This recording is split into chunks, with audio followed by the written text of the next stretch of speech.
Alright, so we're all here to become teachers. I guess I'll give you a background of where I've come. I first became interested in history my 10th grade, which was World History 2. I guess it was because my teacher I had, she was young and hip. And ever since then I've always liked history, but at the time when I was going to college, I just assumed that history, there wasn't a lot of money in it, and kind of give a background story. I'm the middle of 7 kids. And my older siblings, 2 of my sisters went to UVA in the commerce school, which is really competitive. And my older brother was at Virginia Tech and graduated. So I felt like I needed to go into a career, regardless of my passion, into something that is in the business world, and so I can make money. So I went into school attempting to do this, and what I did was, I guess it kind of mixed with history. I declared to be an international economics major, and economics is not my strong point. And this is an example of my first test I took in a basic, I think it was micro econ.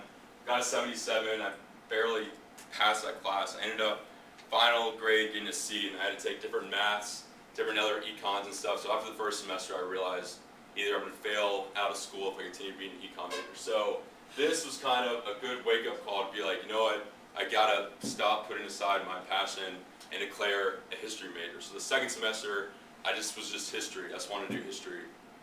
And then later down the road, I was like, I'm gonna do history education. And all this is at a different school. I didn't go to Virginia Tech my first 2 years of undergrad.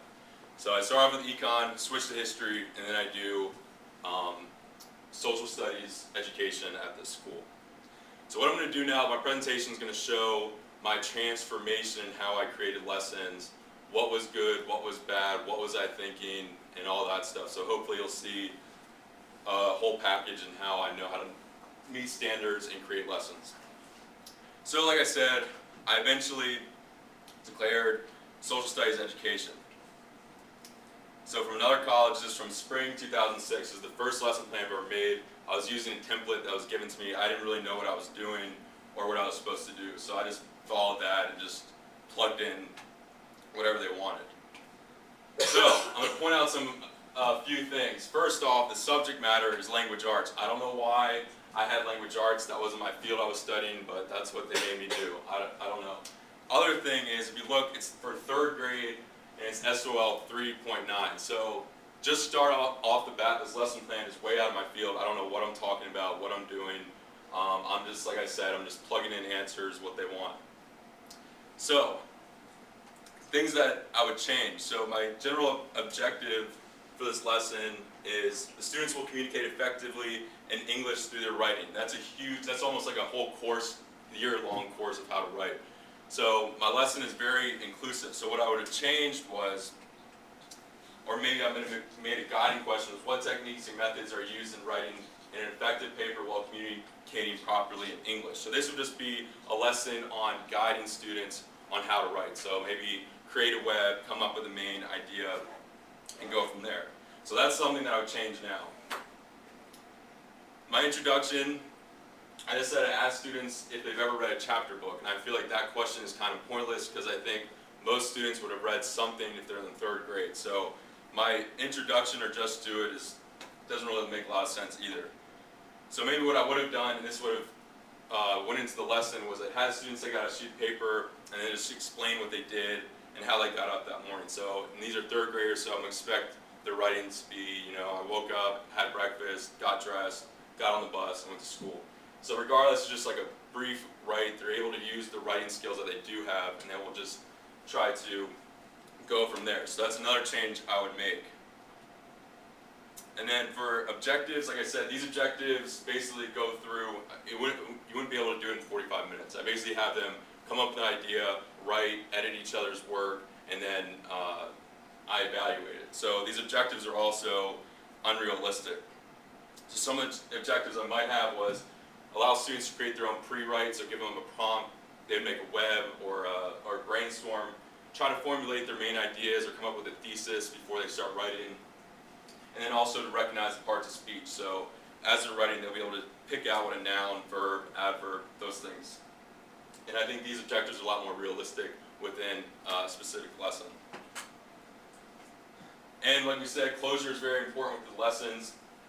And then this closer, I'm just saying that they will review their writing.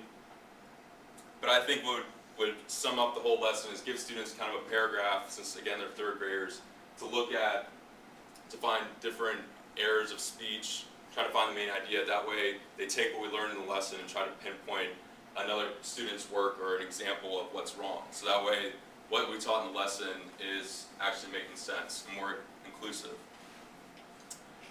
Materials, we need a transparency or overhead to give them the just do it, sheets of paper for them to write, and then the reading samples and the closure. So my materials would also change as well. And then for here, for changing my methods for students or those with accommodations, I just kind of gave a generic, I made up names, John and Kim and Luke. But I feel like, and I've learned that modifications and accommodations cannot be determined really off the bat unless you know your students, you follow their IEP, their 504 plan, and that you're in continual contact with special ed aid. So I think realistically, you can't determine what you're going to make in making lessons like this unless you know your students. So that was my first lesson. So as you can see, there was a whole lot, it was all over the place. I didn't really have the guiding structure to make a good lesson. So then I finally graduated from Virginia Tech with a history degree, and then went back to education. So this is before I met Dr. Hicks. This was over the summer, this past summer, in content literacy. And it's a little bit better, even though I still wasn't trained in how to create lessons. Well, the first thing is subject matter is electoral college. So that actually fits in with social studies content. And it also fits in with the 8th grade government or civics. So this lesson is a lot more doable than what I know. The objective is that the students will understand what the electoral college is. It's all right, but I think I would have changed a little bit more. Identify the purpose of the electoral college and how the system was used to represent or to elect candidates. My pre-assessment before was basically to have students just to ask them if they remember the 2000 election, and I realize now that most students, especially in 8th grade, probably were very young in 2000, so I think that just do it is not, wouldn't really work. So what I thought to do was that pair up my students and give them a packet of images, and this can be mostly from like the recount. And so if you guys remember that guy who was like looking at the Chad and all the